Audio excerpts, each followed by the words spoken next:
personal note. In these pages, I have brought together the most important discoveries on the subject of negative self-talk and how to change it, and its profound effect on our individual lives. This book was written for people who are busy. That means most of us. We take less time today to relax and read and enjoy. We want to get right to the point, learn something useful, and move on. We want information we can use. In the following pages, that's what you'll find. Information that is up to date, highly useful, perhaps even life-changing, with the minimum of words to get the message across. As you will hear in the following pages, because of how the brain gets wired, the key to retention is repetition. Please feel free to listen to this recording more than once to retain any information you wish to keep and apply to your life. Chapter 1. The message of this book. There is no greater path you can walk, no greater goal you can achieve, and no greater purpose you can find than to live up to the promise you were born to fulfill. The purpose of this book is to give you all of the basics you should know about negative self-talk and how to change it. I will begin with 12 key points that summarize this book. 1. All of us were programmed from birth on, and we end up living out the programs we received. 2. From the moment you were born, everything you heard, everything you thought, and everything you said out loud or to yourself was temporarily recorded in your brain. 3. The messages you received that were repeated frequently were physically and chemically wired into your brain. We refer to those repeated messages as programs. The more often those programs were repeated, the stronger they were wired into your brain. 4. It is estimated that during the first 18 years of your life, if you grew up in a reasonably positive home, as much as 77% of the programs you received were negative. Whatever those programs were, many of them are still with you today. 5. The part of the brain that stores the programs you received doesn't know the difference between something that is true and something that is false. The brain is designed to act on the strongest programs it receives as though they are true, whether they're true or not. 6. As much as 90% or more of your programs are unconscious and are completely hidden from you. 7. Along with your genes and your experiences, you are the result of the programs you received. 8. Everything you believe, everything you think, everything you say, and everything you do is the result of the programs you received, both from others and from yourself. 9. Your self-talk, right now, is a replay of the programs you have that are the strongest. 10. Negative self-talk is the combined result of the negative programs you received from others and those you gave to yourself. Most of them are unconscious. 11. Because of its neuroplasticity, your brain is designed to continually rewire itself throughout your lifetime. 12. If you have programs that are negative and working against you, you can change them. You can rewire them, replace them with different, more positive, and more successful programs. That is the purpose and message of this book. Chapter 2. Negative Self-Talk. Negative self-talk is everywhere. We are in the middle of an epidemic of it, and it is getting worse. Negative self-talk is so widespread that I have even given it a name, negative self-talk disorder, which I will cover more in Chapter 4. Negative self-talk is anything you think or say that looks at something from a perspective of what won't work instead of what can work. Anything you think or say that overfocuses on your fears instead of on your strengths. Anything you think or say about yourself that repeatedly focuses on faults or flaws instead of positive qualities. Anything you think or say that causes you to see your world as filled with problems instead of opportunities and positive choices. Anything you think or say that limits you from being or achieving anything that is real and possible. Anything you think or say that limits your belief in yourself or your future. What does negative self-talk sound like? Whether you say it out loud or think it silently to yourself, it's easy to spot negative self-talk. Here are a few examples of what negative self-talk sounds like. Nothing ever goes right for me. I just know it won't work. It's going to be one of those days. Why even try? The only luck I ever have is bad luck. I just can't do this. I'm so clumsy. I'm so stupid. I can never remember names. This just isn't one of my days. Everything I eat goes right to my waist. I can never get ahead. I'm no good at math. Life sucks. I never know what to do. I'm at my wit's end. That's easy for you to say. My kids are driving me crazy. If only I were smarter. If only I were taller. If only I were richer. Etc., etc. I can't handle this. It's just no use. I don't have the talent. I'm just not creative. I just wasn't cut out for that. I never have enough money left over at the end of the month. I can never seem to get organized. I already know I won't like it. I never have enough time. I just don't have the patience for that. I'm too shy.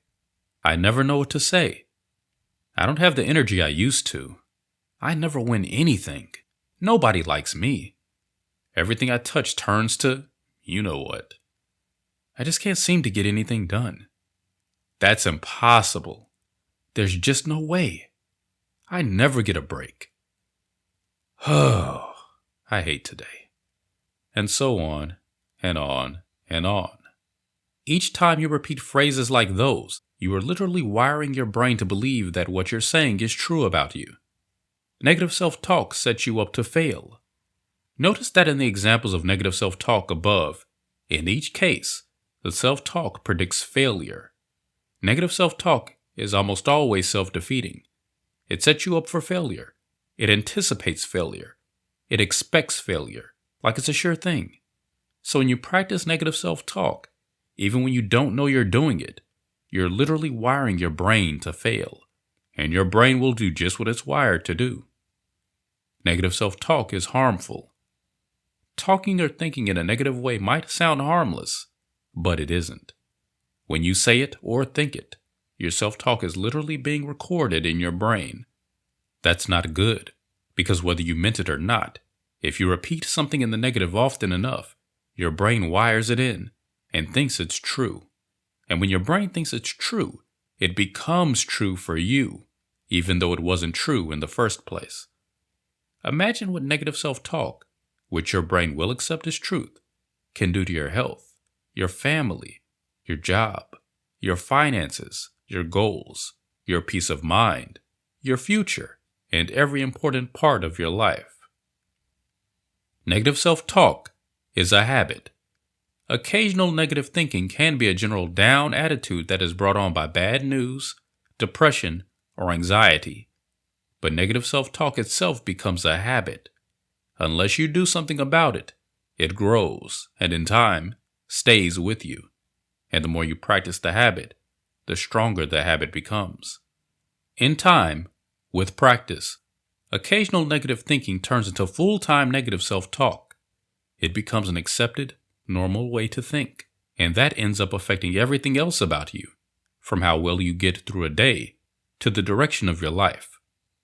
The important key here is, we're not born to think negatively. We learn to think that way.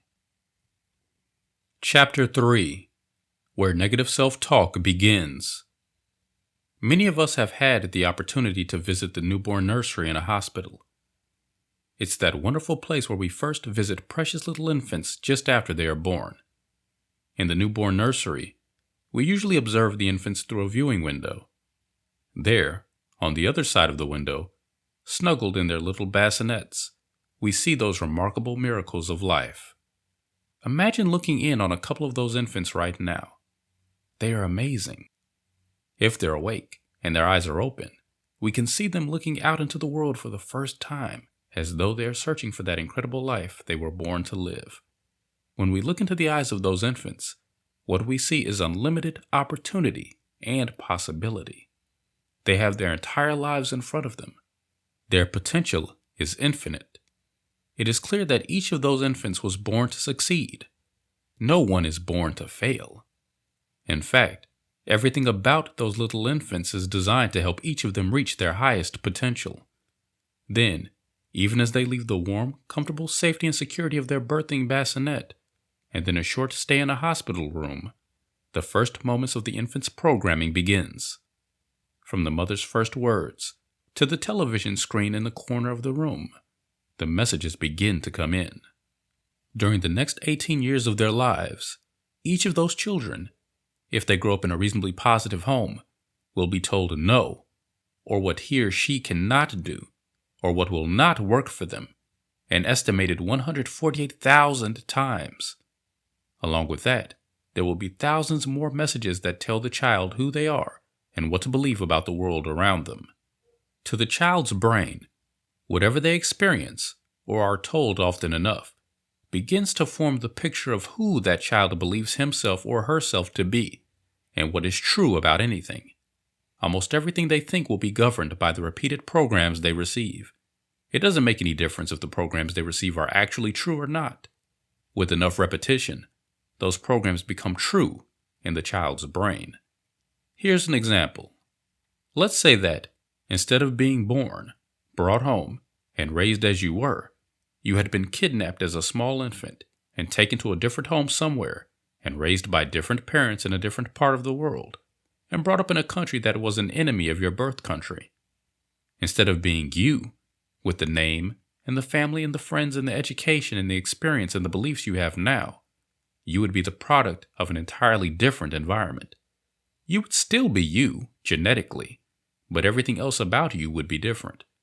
Your beliefs about almost everything, your faith, your ideology, your habits, the way you dress, your attitudes, your work, your relationships, your goals, your future, virtually everything about you would be different. In fact, if that had actually happened, you could even view the person you are in your real life today as an enemy, and you could think and believe the opposite of almost everything you think and believe today. How could that be? It is simply the result of the fact that while we are all born to excel and reach our full potential, with our whole lives in front of us, something happens to interrupt that process. What happens next is that the programs we receive end up forming what we believe and what we think about everything. Our programs tell us who we are, and even what we will or will not do with our lives. To make this clear, we're going to do an experiment. It works like this. First, think of someone you know or know of whom you would consider to be a truly successful person. I don't mean just financially successful, but successful in their life. This would be someone whose life is working, someone who is living a life that is fulfilled and always moving upwards. It would probably be someone you would like to spend time with or emulate and learn from. Take a moment and think of a person you would choose who best fits the description of my most successful person. It could be someone who is living or someone who isn't. But whoever it is, get a picture of that person in your mind now so you can see them clearly. With the picture of that wonderfully successful person in your mind, imagine that he or she is actually there with you now and is standing off to the right of you. For the moment, we'll just ask that person to stand there while we add someone else to our experiment. To do that, I would like you to now think of someone you would call the least successful person you know. This would be someone you know or know of who is failing at life. When I think of the least successful person I know, I see the picture of a young kid who left home because of drug use when he was 17 years old, and his parents have never seen him since. If they did find him now, years later, they would probably find him in an alley somewhere, and he probably wouldn't even recognize his own parents because of the amount of drugs or chemicals in his system. That's the person who comes to my mind when I think of someone who is failing in every way.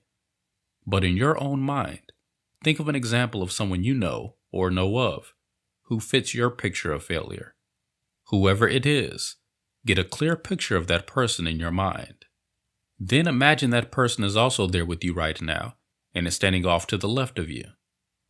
Now, in this experiment, you should have two people standing near you On your right, there is the person who is succeeding in life, and on your left is the person who is failing in life.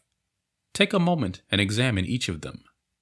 One of them, the successful one on the right, is living a life that works, successful in every important way, uplifting and fulfilling, happy and feeling good about life.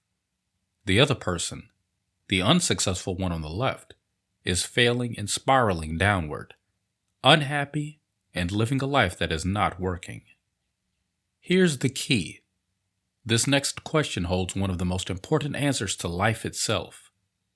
Question: what is the difference between the two people, the one whose life is working and the one whose life is not? Answer: the difference between the two people is their programs. It is their programs that caused them to live their lives in different ways and created the success or failure each of them now has. But the most important point is this. The two people you have imagined standing to your right and to your left, one of them so successful and the other one failing at life, those two people could have been the two infants we saw in the newborn nursery that we looked in on just a short time ago. When they began their lives, they might have been the two little infants, just born, snuggled in their safe, warm, swaddling blankets in their little bassinets, their eyes wide open, searching, waiting to live out the unlimited potential they were each born to achieve. And now, after time has passed, here they are, completely different in the outcome of their lives. What is the difference? Why did each of them turn out the way they did? The difference is their programs. When they were born, the opportunity to live a wonderful, fulfilling life was the same for each of them, but one of them ended up being wired to succeed, and the other one wound up wired to fail. People who argue against this would tell you that it was life's challenges, its ups and downs, that got in the way and changed the infant who failed. And they would say that it was good luck or fortune that interceded and made the successful person successful. Or they might say that it was just the difference in the two individuals' DNA. But that's not the answer. The person who receives better, healthier, more positive programs will, over time, virtually always do better than the person who receives negative, unhealthy programs. If you know someone who is doing really well, year after year, and continues to do so in spite of challenges, that's programs. If you know someone who is failing, time after time, continues to do so, and can't seem to get life right, that's programs. It will be up to you to decide which of the program paths you choose to follow in your own life. Since you're listening to this book, I can assume that you are one of the people who choose to be successful at life. If you'd like to do that, or be even more successful than you already are, start with your programs. Start with your self-talk. If any of your self-talk is inaccurate and negative, change it. Choose to reprogram your own brain with the right, positive self-talk, the right messages, the ones that should have been given to you in the first place. Chapter 4: Negative Self-Talk Disorder. One of the most common behavioral problems people face today is the problem I have called negative self-talk disorder. The disorder has symptoms that can be identified, and it can be treated. But left unchecked, it can create catastrophic results. The problem is that, while many people suffer from negative self-talk disorder, even though its effects are terribly damaging, most people are not aware they have it. Few of them have any understanding of the chaos negative self-talk is creating in their lives. The following few questions will tell you if negative self-talk disorder may be a problem in your own life. Do you often think negative thoughts? Do you feel down or depressed for no apparent reason? Do you have trouble focusing on your goals and accomplishing the things you want to accomplish? Do you argue more than you should? Do you often feel that life is working against you? Do you feel you are not in control of your future? Do you put off or procrastinate doing the things you need to do? Do you often see the worst first and the best last? Do you talk about yourself in any way that puts you down or makes you think less of yourself? Do you find that you are self-critical and often critical of others? Is a noticeable amount of your self-talk each day made up of negative thoughts? Do you have trouble seeing the world, and life in general, as bright and as positive as you would like it to be? Do you find that you have stopped believing in your dreams, and have started to believe that those dreams are no longer true for you? If negative self-talk is playing a role in your life, you probably already see the results. People who are negative make themselves less capable at problem solving than people who are more positive. They are unnecessarily unhappy, and they make themselves that way.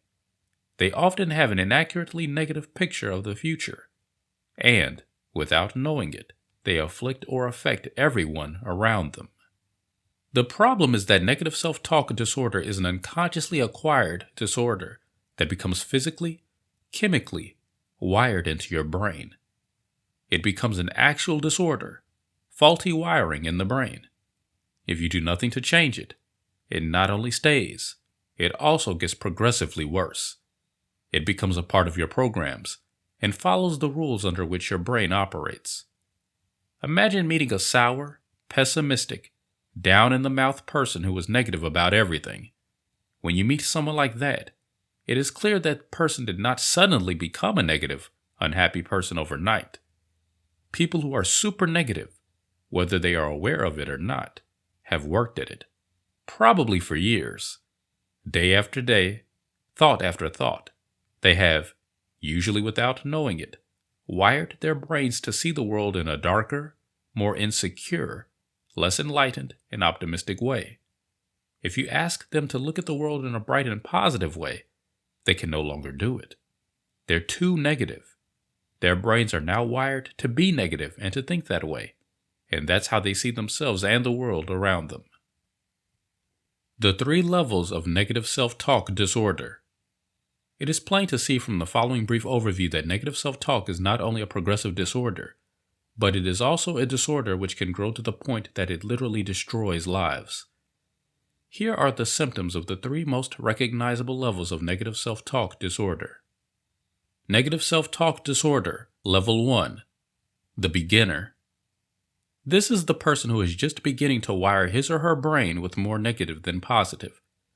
The problem may start with a single bad experience, or it may be the result of a series of difficult life circumstances, or it may be the result of repeated negative programming from others. The result is a loss of belief in a positive outcome.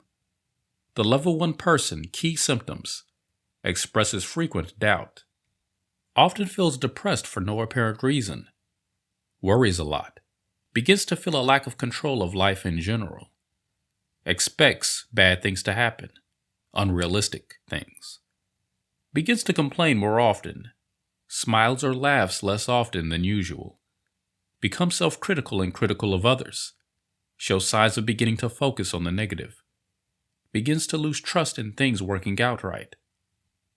Negative self-talk disorder level 2, the practicing downer.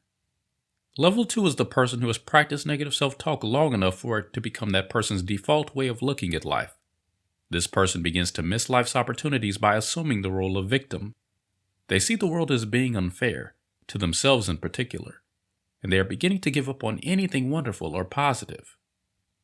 The level 2 person, key symptoms: is quick to point out what won't work, is often argumentative, stops being an active listener, often begins the day with a feeling of fatigue or dread, creates a cycle of self-induced depression, begins to be more focused on self than others, may start to withdraw from social engagements, often sees problems as bigger than they are, is increasingly unable to see positive alternatives, becomes hypercritical of others, becomes angry at outcomes, is seldom fun or uplifting to be around, frequently shows signs of doubting the future, increasingly feels a lack of control, often feels hopeless or discouraged. Negative self-talk disorder level 3, the graduate negatroid. This is the person who is negative about almost everything. This person has usually experienced long-term negative programming, often from childhood. They don't just have an occasional bad day. The level 3 person doesn't know what a good day looks like. The level 3 person does not live a happy and fulfilled life. Theirs is a life that is not working. A negative attitude and belief system surrounds almost everything the person thinks or believes. The level 3 person, key symptoms: daily sees life from a negative point of view, has lost all trust in himself or herself and in others, has lost belief in things changing for the better, is seldom truly happy, and almost never smiles or laughs in a natural, genuinely happy way, is often selfish and ignores the needs of others, lives with a daily attitude of criticism and doubt, believes positive thinking is wishful thinking, and criticizes others for being positive, believes that negative thinking is the realistic way to think, replaces hope with the acceptance of despair, replaces action with frustration and anger, is almost never fun or uplifting to be around, often forms deep facial stress and frown lines, adopts a fatalistic, losing view of life, accepts failure as a natural outcome, usually ends up in an unhappy life that fails. Because negative self-talk disorder is a progressive disorder, it usually starts gradually and, unless it is dealt with and reversed, it progresses to more and more unhealthy programs until those programs, added together, become a way of life. There is a reason why this happens. It starts with how the brain is wired. Chapter 5: Negative Self-Talk in the Brain. The process by which the human brain creates, stores, and acts on your mental programs is somewhat complicated. I'll simplify the process here to give you an overview of how it works. The neuroplasticity of your brain. Neuroplasticity refers to your brain's ability to form new neural networks and connections based on new input. This process takes place throughout your lifetime. This means that your brain is always learning, and it is always changing. New learning or experience actually changes the physical structure, the wiring of your brain. Research into the brain's neuroplasticity has opened new doors of treatment for stroke victims, as well as people who struggle with dyslexia, learning disorders, and even brain damage. The key here is that research in the field of neuroscience has identified the link between your thoughts and how your brain is wired. What you experience, what you think, and what you say changes the synaptic connections in your brain. And that means that what you have been thinking and saying, without being aware of it, has been wiring and changing your brain. Your brain believes what it is told most. Deep inside the workings of the human brain, there is no actual truth. The part of the brain that stores all of the messages you have received accepts what it is told most often. It then plays back to you the strongest messages it has received, and it plays those messages back to you as truth or fact, whether the messages are actually true or not. That's why you can believe in one political ideology completely, when the other half of the population, many millions of people, believes in the opposite political ideology, and you, and all of them, think that your own beliefs are correct. A perfect example of this is that many people, when voting, are actually voting based on their programmed biases, not on the actual qualifications of the candidate. What you believe about anything is not a measure of its correctness. What you believe about anything is a measure of the programs you have that support your belief. Just as with your political beliefs, your brain has stored an immense number of programs about you, everything you believe to be true about you. However, what your brain has collected and stored about you may not really be true at all. It is just the sum total of the programs you have received about you, both from the outside world and from your own self-talk. A lot of those programs may be wrong, maybe most of them. If enough of your programs are negative, your self-talk will also be negative. Your self-talk is the result of the programs you have that are the strongest. Negative programs equals negative self-talk. Neuroplasticity and repetition in the brain. We have learned from the field of neuroscience that because of the brain's neuroplasticity, its ability to continue to change itself throughout your lifetime, the most important chemical process necessary to wiring or rewiring your brain is repetition. The brain is designed to pay attention to and store the messages that are repeated most often. A message your brain receives only once will be stored in your brain's short-term memory only briefly. It doesn't become wired into your brain's long-term storage files. But when that same message is repeated frequently, usually over time, your brain begins to form new neural connections. It wires the new message into and connects it with the vast neural networks of your conscious and unconscious mind. It is because the brain stores messages that are repeated that we end up believing what we believe about most everything, as we just saw in the example of why we believe in the politics we follow. It is also because the brain stores and wires in repeated messages that you end up believing things about you that you tell yourself most often. The complete you that you believe you are today is the combined result of years of messages, both from the world around you and, most importantly, from your own self-talk. Whatever messages you got from the world you live in, combined with what your experiences have caused you to say to yourself in your own self-talk, have created everything you believe to be true about yourself today. Some of the messages your brain received about you may have been true, but many other messages your brain received were not true at all. And together, those messages, through repetition, have created what you believe about yourself. Your life, all of your opinions, and everything you believe about who you are today is the result of the repetition of messages to your brain. If the programming of the brain is based on repetition, and if your own self-talk is negative, what is the only outcome you can predict? Remember, we continually repeat and replay the programs we get most often, and the strongest program always wins. The key to failure is the repetition of a belief in failure. Negative self-talk is the repetition of a belief in failure. Your prefrontal cortex. At one time, skeptics believed that positive thinking was nothing more than wishful thinking, and that the idea of positive thinking was something you could read about in a self-help book, but it wouldn't really make your life any better. However, subsequent brain research has shown an entirely different story. People who have trained their brains to think in the positive actually wire more neural networks into the left prefrontal cortex of their brain. That's a part of the brain that helps you seek options and alternatives, helps you find a better way to deal with the problem, and puts you into positive action. And what about negative self-talkers? People who habitually think in the negative wire more neural networks into the right prefrontal cortex of their brains. That's a part of the brain that causes you to shut down your options and get the heck out of there. It puts you into escape mode, fight or flight mode, and stops you from taking the action you should be taking. Negative self-talk and your subconscious mind. Your subconscious mind makes most of your choices for you, without you being aware of it. That's kind of scary, because as much as 90% or more of your mental programs are hidden from you.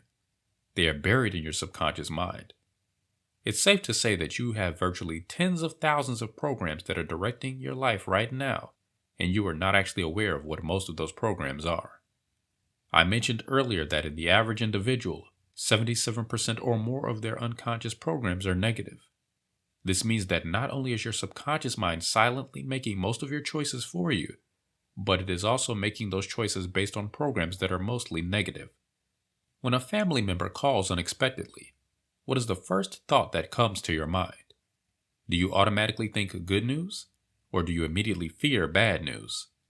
When you're about to step on the scale to see what you weigh, what do you think first?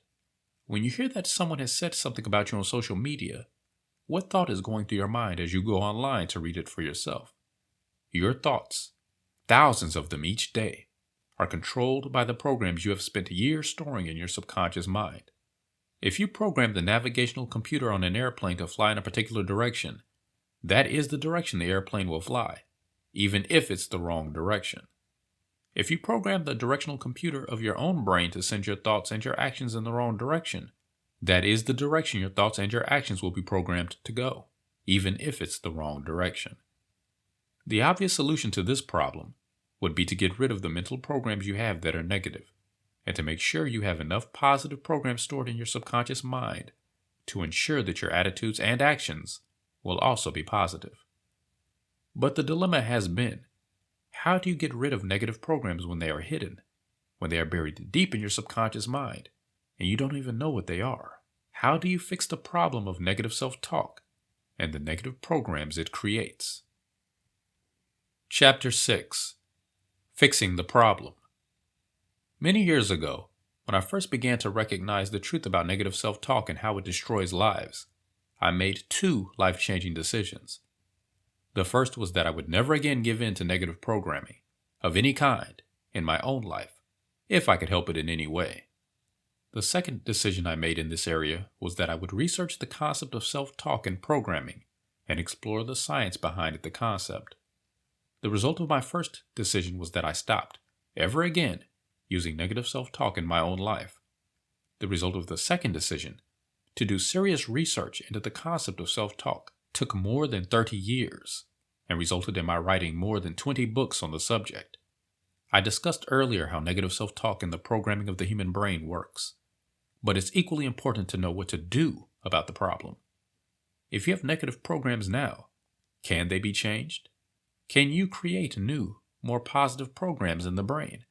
And most important, what specific steps can you follow to get rid of old negative programs and at the same time create positive new programs? My research into the neuroscience behind self-talk uncovered important answers. Not only did I discover how we get programmed and how destructive most of that programming is, a lot of what I found gave us the answers that would tell us how to fix the problem. I'll now summarize the answers I found. 1. Can you erase the negative programs you have now? Even if you have programs that have been wired into your brain for years, you can change or reverse them. If you do nothing, they are usually permanent. I say permanent in air quotes. If you have any level of negative self-talk disorder and you do nothing to change it, it will get worse. However, if you replace the old and negative programs with positive new programs, you can override the negative ones. Important note number 1. Even if some of your negative programs have been with you for years, perhaps a lifetime, because of the brain's plasticity, it does not take years to erase or replace them. Replacing negative programs often takes only weeks, not years. Important note number 2. You don't have to identify every single negative program you have now in order to erase it or replace it. The recommendations you'll find here will help you override negative programs, even if they are completely hidden in your subconscious mind. 2. Can you create entirely new, more positive programs? Yes. Since you got your current programs through repetition, you can create new programs in the same way. By using repetition, you can create any new program you choose. 3. What are the steps to creating new programs? How to change your programs has been the subject of several of my previous books. A good one to start with is what to say when you talk to yourself. To simplify the process for you here, and to break it down to its basic steps, I have included the following guide to changing your self-talk, which was formulated by the Self-Talk Institute. The Self-Talk Institute was founded in 1985 and has spent over 3 decades researching negative self-talk and brain programming, as well as conducting seminars on positive self-talk methods and techniques, and also training certified self-talk trainers. From its decades of experience in helping many thousands of individuals successfully change their self-talk, the Institute has identified the most effective methods for doing this. When I'm speaking to an audience, or when I'm being interviewed for a blog or a media appearance, the guidelines I use are from the Self-Talk Institute. They are well researched and solid. They are the best guidelines we have found for people who want to change their programs and want to get it right. The following guide is made up of 2 parts. The first part includes the specific steps you need to take to change your self-talk. The second part consists of a quiz that will identify the areas of your self-talk that you may want to change. Here is the Self-Talk Institute's guide. The Self-Talk Institute Guide to Changing Your Self-Talk. The purpose of this guide is to give the reader the most effective and practical methods available to create the habit of positive self-talk and overcome the damaging effects of negative self-talk. Many thousands of once negative self-talkers have followed these steps and have changed both their self-talk and their lives as a result. A word of encouragement. Your brain is designed to change. It is designed to rewire itself with new input. When you practice or listen to positive new self-talk, your brain will begin to erase the old negative neural programs naturally, pruning out the old programs and making space for the new. If you follow the steps below and stay with it, it will work. The 3 steps. There are 3 primary steps to changing your self-talk from negative to positive. Step 1. Monitor. As you're getting started, for the next 30 days, monitor your self-talk as it is now. Listen to everything you think and everything you say. Imagine having someone record everything you said for 30 days. Then, at the end of that time, they transcribed your words and typed them out, and then underlined with a yellow highlighter everything you said most often. If you were to read a list of those highlighted phrases, you would have an accurate picture of your self-talk as it is today. It would not include the self-talk you thought silently to yourself each day, but it would give you a clear picture of what your spoken self-talk sounds like right now. What is the first thing you usually say to greet each day? What goes through your mind when the traffic light turns red? How do you react when your child comes home with a bad grade? What goes through your mind when someone disagrees with you? What is the last thing you think before you go to sleep at night? Even without actually writing down your self-talk, the goal is to become consciously aware of all of your thoughts and all of your words. When you start focusing on your current self-talk every day, you will begin to recognize the self-talk you are using now that could be working against you. The purpose of creating the habit of monitoring your self-talk is to become mindful. Becoming consciously mindful of your self-talk is the first step in changing it. Step 2. Edit. Each time you catch yourself saying or thinking anything that is harmfully negative, do the following. Stop and restate it in the positive. For example, imagine that you've just made a mistake and you hear yourself saying something like, "I'm so stupid." Immediately replace it with, "That's not like me. I'm smarter than that." Or when you hear yourself about to say, "Nothing ever works out right for me," replace the negative with a clear, new positive directive to your brain. "I am good at making things work. I have a plan, I follow it, I stay with it, and I achieve my goal." As you can see, the negatives in those examples are replaced with clear, positive statements that give new directives to your brain. When you edit your self-talk in this way, you're not lying to yourself by replacing the negative thought with positive. You're rewiring your brain with an accurate picture of how you choose to be, the new picture of you that you're now creating. You're not kidding yourself. You're setting the record straight. Learning to edit your thoughts and your words is an essential step, but it doesn't get rid of all of the old and negative programs you have stored up. Editing will, however, help protect you from getting more of them. As a technique used by itself, editing won't teach you a refreshing new language of optimism and success, but it can help stop the old negative language from getting stronger. Step 3. Listen to self-talk. Today, when you want to learn a new language, the most effective way to learn that language is by immersion. For example, listening to recorded sessions of the language and then practicing it. Learning the language of positive self-talk works the same way. The easiest and most effective way to learn self-talk is by listening to it. Learning the new language of positive self-talk. In the brain, learning positive self-talk utilizes the same process as learning a new language, through repeated listening and then practicing what you're learning. Repetition is the key. When you listen to positive self-talk, about 10 to 15 minutes each day, you will be giving clear, positive new messages to your brain. Because of the daily repetition, your brain will begin to override and replace the older, negative self-talk programs which had been dominant. You can expect to see early, positive changes in your attitude and motivation even in the first days of listening. However, it typically takes about 3 weeks or more for the brain to begin to rewire itself with new repeated programs, so set a goal to stay with it. As you begin learning and practicing the new self-talk, you will also begin to wire in the habit of changing your programs naturally, both consciously and unconsciously. That's the turning point you're looking for. Because you're hearing and practicing self-talk each day, the new self-talk will become the new language you think in and speak in naturally. It is that new language, a new way of dealing with life, that will begin to inform every future choice you make. Note, when you listen to self-talk, It is recommended that you play the sessions primarily in the background while you are doing something else, and do not try to focus on them. Your brain will be listening, whether you are consciously listening or not.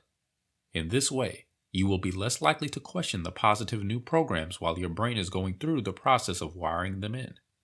The Self-Talk Institute offers an online streaming service called selftalkplus.com. This service allows you to listen to self-talk programs on a broad variety of topics that affect your life, both personally and professionally. With the Institute's streaming service, you can listen to positive self-talk programs on your phone or on any listening device. The Self-Talk Quiz. Whether you work at changing your self-talk on your own or participate in the Self-Talk Institute's own online listening program, the following quiz will help you identify which areas of your self-talk require your attention and which areas you should work on first. When you take this quiz, be honest. It is important that you know which areas of your self-talk are working for you and which areas may be working against you. In the following quiz, rate each of the questions from 1 to 10. A high score of 8, 9, or 10 means your self-talk in that subject area is positive and is working for you. If you score yourself a 5, 6, or 7, it tells you that those areas may need work, even if they aren't your first priority. A score of 1 to 4 means your self-talk in that area needs immediate attention. The lower the score, the more your self-talk in that area needs help. Rate your typical self-talk in each of the following areas. 1. Your self-esteem. How do you generally feel about yourself as an individual, overall? 2. Being in control of your life. Are you on top, in control of your life, and going for it? What is your self-talk when you think or talk about being in control? 3. Your health and fitness. When you talk about or think about your level of health and fitness, how do you usually describe yourself? 4. Your job or career. Do you always praise your job and your work, or does your self-talk say something else? 5. Money and finances. What are the messages you give yourself most about money, and how easy it is for you to attain financial freedom? Remember to take these pauses in between to think about it and rate yourself in each of these areas from 1 to 10, honestly. 6. Your relationships. Do you automatically and naturally see your relationships working as you would like them to, or do you feel you could improve them in some areas? 7. The quality of your life. Is your life working each day at its highest, most fulfilling level, or would you like it to be better? 8. Reaching your goals. Do your thoughts and your self-talk show a picture of you reaching all of your goals? 9. Getting things done. Does your self-talk tell you that you are accomplishing everything you would like to, on time, and in the right way? Is procrastination a problem for you? 10. Your appearance. Does your self-talk tell you that you are happy with your appearance and looking your best? 11. Your weight. What does your self-talk tell you about your weight and how you feel about it? What kind of self-talk do you use when you think about your weight? 12. Your attitude. When you monitor your self-talk, what does it tell you about your attitude? Is it positive and as good as you would like it to be? 13. How you deal with problems. Does your self-talk describe you as being on top of your game and always dealing with problems well? 14. Your intelligence. Does your self-talk tell you that you are confident about your intelligence? 15. Your energy. When you talk about your energy, do you see yourself as having a lot of energy, or do you tell yourself you never have enough? 16. Your stress. Does your self-talk show a picture of you that is relaxed, calm, and in control, or does it show you that you have too much stress in your life? 17. Anxiety or depression. Does your self-talk show a picture of you that is positive and upbeat, or frequently down, anxious, or depressed? 18. Being organized. When you think or talk about how organized you feel you are, does your self-talk say you are as organized as you would like to be? 19. Your sense of purpose in life. What do you say about your purpose or your mission in life? Is your purpose crystal clear, or do you need more clarity in this area? 20. Looking forward to tomorrow. Does your self-talk give you an uplifting and positive picture of your future? 21. Your personal growth. Does your self-talk show you a picture of you that is always growing and improving? If you need to, please rewind a bit. Go back and listen to each one, and then pause the recording and think about it before you give your score and move on to the next one. Carefully examining your scores on the above quiz will tell you where to start and which areas of your self-talk you need to work on most. Take a moment now, when you're ready, and make a note of your 3 lowest score areas. This will tell you where to begin as you start working to change your old programs. Note, if you listen to self-talk sessions, about 10 to 15 minutes a day is recommended by the Self-Talk Institute. Plan to retake the above quiz again 90 days from now. You may be surprised how dramatically your scores change for the better, even in that short period of time. The above guide from the Self-Talk Institute has been very successful at helping many thousands of individuals change their self-talk. If you would like to put yourself on the fast track to having the right self-talk in your life, I encourage you to follow their guidelines. It is easy to see, from the above quiz, how many areas of your life are being directly affected every day by the self-talk you have now. You cannot help but consider the question, what would happen if you made it the choice to improve your self-talk in all the key areas of your life? Chapter 7. Changing your self-talk. Until people have heard the specific kind of self-talk that most rapidly creates positive changes, they often struggle with what form it should take and what it should sound like. Here is an example of correctly worded self-talk, taken from one of my favorite recorded self-talk sessions. This one is on the subject of self-esteem. You like yourself. You choose to like who you are. You feel good about yourself. You like the way you think. You like the things you do. You like the way you live your life. You have self-confidence. You know yourself, and you are proud of the person you have chosen to be.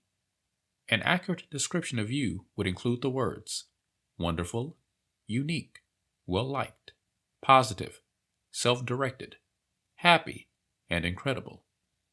You are a quality person. You are worthwhile. You deserve to live at your best and to receive the best from the life you live. You attract the best in everything around you. People really enjoy your company. They like the way you think.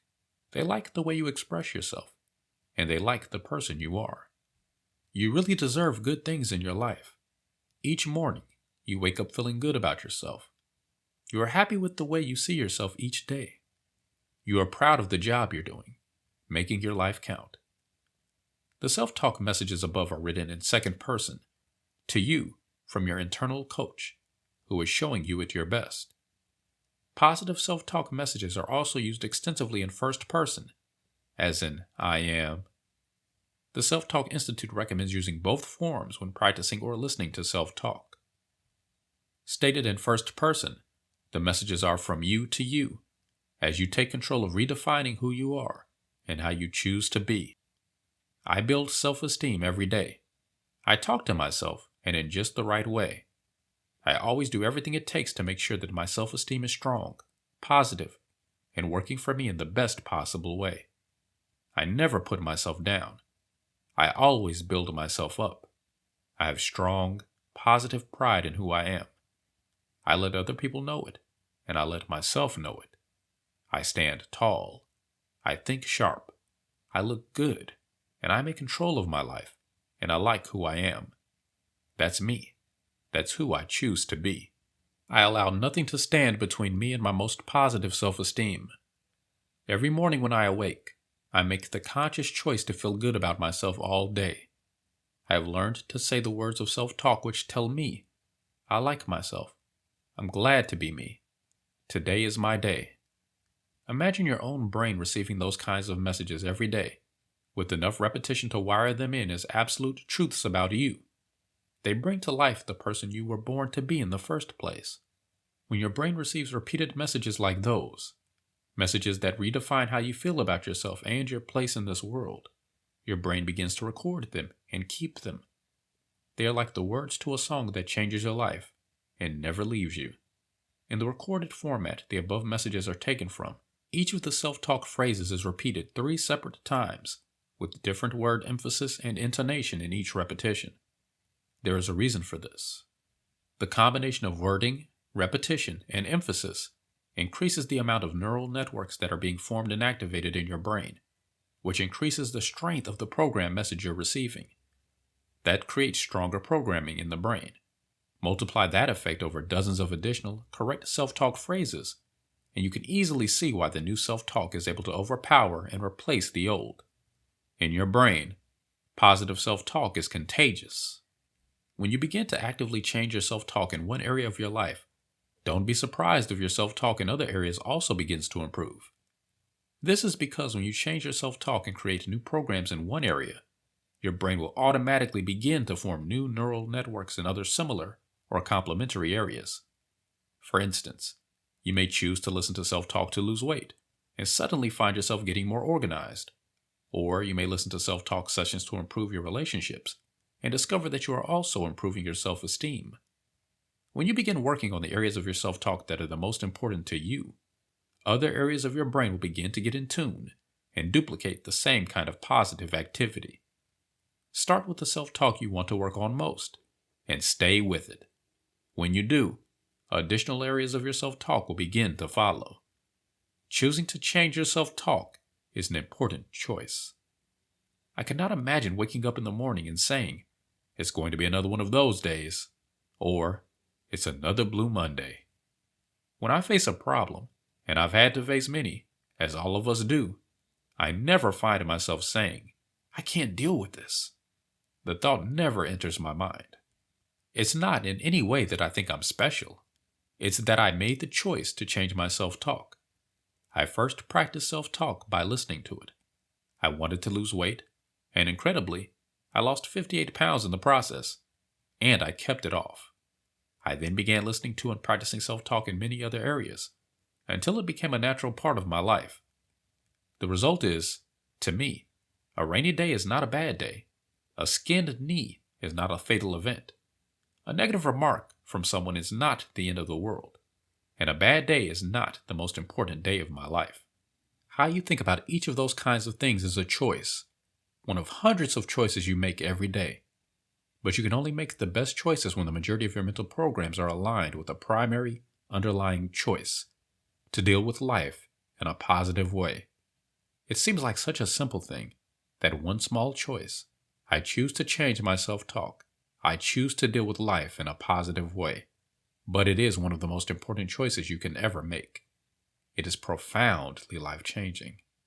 The problem is that deciding to look at life that way is one thing. Actually doing it is another. If you do nothing to support your new goal, what happens next is almost entirely controlled by the old programs you already have that may see your life differently. That's why you can get motivated and excited by a good idea, like setting a goal to start going to the gym, or a goal to start a new diet. And then, a week or 2 later, the idea is gone. You're back to your old self. You're no longer working out, or you're no longer on your diet. What happened? What happened is, your old program stepped in and took over once again, which is exactly what your old programs are designed to do. If many of your hidden, subconscious programs are negative, disbelieving, or working against you, what else can you expect? Whether you believe you are or not, you may not be as in control of your life as you think you are. Unless you choose to take control of your own mental programming process, the result is inevitable. The programs you have now are controlling you, not the other way around. But if you choose to change your self-talk and make the commitment to stay with it long enough to create a new self-talk habit, then that habit itself will become wired into your brain. Once that happens, your own brain will begin to motivate you to continue. When you reach that point, life begins to change. You will personally be in control. Chapter 8. Key Questions and Answers. This chapter identifies the most frequently asked questions about negative self-talk and includes my personal answers to each of them. I have studied and taught the concept of self-talk for most of my professional career, now over 40 years. In that time, I have also had the honor of speaking to hundreds of audiences, often made up of many thousands of attendees. My favorite part of any speaking event is the question and answer period, and I doubt there is any question on this subject that I haven't been asked. Here are what I believe to be the most important questions about negative self-talk, and their answers. 1. Can anyone change their self-talk? If you want to change your self-talk, you can. I've never met anyone who wanted to change their self-talk who couldn't do it. In most cases, they had wanted to change it, and they had to follow a few practical steps, as outlined in the Institute's guide. But when they followed those steps, their self-talk changed. The reason people achieve reliable success with this is that the brain is designed to rewire itself. So if you learn how to rewire your brain in the right way, your brain has no choice. It will do what it was designed to do. The key is to make your brain's natural programming process work for you instead of against you. 2. How long does it take to change your self-talk if you're actively working at it? If you're on the fast track, following the Institute's recommendations and listening to positive self-talk audio sessions daily, you will notice a difference in your thinking almost immediately, within the first few days. That will tell you it's starting to work. As was stated in the guide, it takes a minimum of 3 to 4 weeks of repetition for the new self-talk to start actually becoming wired in. However, you'll notice the differences in your self-talk and in your thinking, even while that's happening. Then, by staying with it, your new self-talk will continue to get stronger and stronger until thinking in the new self-talk becomes a fully wired-in habit. 3. When should you start teaching positive self-talk to kids? Start being a self-talk role model now, whatever age your kids are. Any child or young person above the age of about 2 years old begins to understand the idea of repeated messages. Most kids today, from about age 4 or 5 on up, are familiar with computers or personal electronic devices and can understand that what you type into them is what you get back out. Always let them know you believe in them. And then, talk to them about their own self-talk and let them know that whatever they tell their own mental computer is what they will get back. Self-belief and self-determination have created more great kids than almost anything else. Remember, you are the most important programmer your kids will ever have. 4. Can you change your self-talk by writing affirmations or reminders and reading them to yourself each day? Or do you need to listen to new self-talk to replace the old? Affirmations, for the most part, are good. The problem is that, in their common use today, affirmations are seldom strong enough or detailed enough to change your underlying programs. Without the right strength and specific detail, reading or repeating a few affirmations each day will not change the programs that are buried in the subconscious part of your brain. The popular use of affirmations was one of the starting gates into my research into self-talk. What I found is that, while many affirmations express wonderful sentiments like, "I am one with the divine universe," or "the world gives to me what I declare," the words can make you feel better for a short time, but the affirmations themselves do almost nothing to rewire your brain. Most affirmations, as they are used today, are not worded in a way that your brain can interpret them as actual specific directions that you want it to follow. And that's the problem. Affirmations don't pay the rent or get you to work on time. I have occasionally been challenged for suggesting that people should listen to recorded self-talk instead of doing something more homemade or personal, such as writing self-talk refrigerator notes or putting affirmations on the mirror. But changing your brain takes more than that. Over the years, I've gone through all of the easy-sounding steps for changing a person's internal self-talk from negative to positive. But it gets down to physics, the chemistry of the brain, and how rewiring the brain actually works. Knowing the science and the truth of that, if I had only one chance to help anyone I cared about change their self-talk and get it right, based on what neuroscience and many years of experience have taught me, I would urge them to listen to self-talk recordings every day. 5. How does self-talk relate to spiritual beliefs? The concept of changing your self-talk, because it is based on solid neuroscience, is accepted broadly, worldwide, and it is understood and used daily by people of all faiths. The Bible itself, where I was first introduced to the idea of changing your self-talk, written centuries before modern technology, speaks directly to the importance of changing your thoughts in Romans 12:2, when it says, "Be transformed by the renewing of your mind." That is one of my favorite verses in the Bible, and that's exactly what the right self-talk helps you do. Imagine being transformed by the renewing of your mind. It is a thought that has never left me. 6. Can you change someone else's negative self-talk if they don't know they have a problem, or if they don't want to change their own self-talk? With most adults, the short answer is no. If the other person isn't interested in changing, they probably won't. The most frequent exception to this is when a husband or a wife, for example, has wanted to help their mate change his or her self-talk from negative to positive.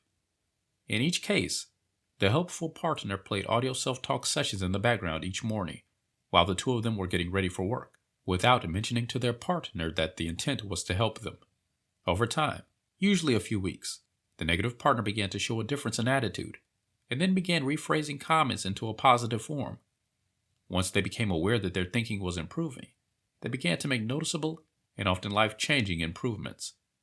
This is another case where their brain was listening and taking the self-talk in, even if they weren't actively listening. This eavesdrop method can also work well with teenagers and younger kids. 7. What if you don't believe it will work? What if you ignore the science, or don't accept the concept, or just don't believe changing your self-talk will work? The answer is that your brain doesn't care whether you believe it or not. If you change the repeated messages you give to your brain, it will record them, wire them in, and act on them. It has no choice. 8. How can you protect yourself from the negative self-talk of others? In your brain, the strongest programs win. That means that if you have strong, positive programs yourself, you will be less likely to be influenced by the negative programs of people around you, or other input sources like today's often negative internet posts and even television news. You can't change the world's negative programs, but you can make sure that the programs you have are very strong and very positive. When you do that, your stronger, more positive programs will override the negatives you hear from others. Don't be surprised, however, that when you start practicing self-talk, you may find yourself making changes like being more careful in selecting the people you choose to spend your time with, limiting the time you spend reading toxic posts online, or notice yourself watching fewer programs on television that focus on bad news. 9. How important is it to know what your negative programs are, or how you got them? We've learned that it's best if you spend almost no time focusing on every negative program you might have, or how you got each of them, other than monitoring your programs now, so you can get a clear picture of what they are. The more you focus on old and negative programs, the more you will send new energy to them and make them stronger. An exception to this is exploring old, deep-rooted programs with a therapist or counselor who understands self-talk and programming. Instead of spending time focusing on your old negative programs, focus instead on a new decision to learn and practice the new language of positive self-talk. Then, stick with it. In time, the new programs will replace the old. 10. Are there any drawbacks to listening to self-talk or starting to think in the positive? Yes. As an example, when you begin to seriously think better or differently in the positive, you could lose some of your friends. I say in air quotes. The negative people who weren't your real friends in the first place. You could find yourself making a change in your career path. You may no longer be comfortable about it going nowhere in some areas of your life, and choose to make some changes in those areas. That can create some dramatic changes you have to deal with. You may start setting new goals in your life that could surprise everyone you know. Those kinds of situations may appear to be drawbacks at first, but they usually turn out to be positive changes as the new self-talk begins to go to work in your life. 11.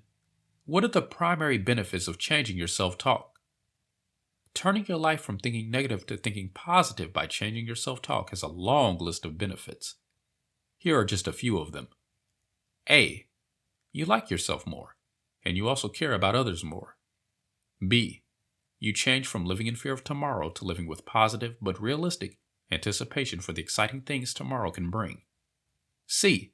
People who think positively, both about their life and about themselves as individuals, tend to get more organized and more in control of their life each day. D. People who change their self-talk to the positive often begin taking care of themselves more, and as a result, live a more healthy life overall. E. In nearly every case, people who change their self-talk report that their relationships almost immediately begin to get better. Their honesty is more intact, and they are able to deal with the normal challenges with other people in a more direct, positive, and effective way. When one of you stops being negative, it stops the negative cycle, and that can't help but improve the relationship. F. People who change their self-talk set goals that are more clearly defined, and then take the right steps to reach them, sometimes for the first time ever. G. People who practice positive self-talk typically find that they reduce stress in their life and create more peace of mind. H. Changing your self-talk improves your quality of life. You see things in a brighter, more optimistic way, and you are able to deal with problems more effectively. I. Focusing on positive self-talk in specific areas of your life can help you achieve benefits, such as losing weight, doing better at your job, getting clear on your career focus, improving your relationship with your partner, getting along better with your kids, increasing your income, finding your purpose in life, or all of the above. 12. What stops some people from changing their self-talk? When the results of changing your self-talk are apparent, clearly helpful, and usually life-changing, why would anyone who understands the idea not immediately embark on a program to change their self-talk? What stops them? Their old programs stop them.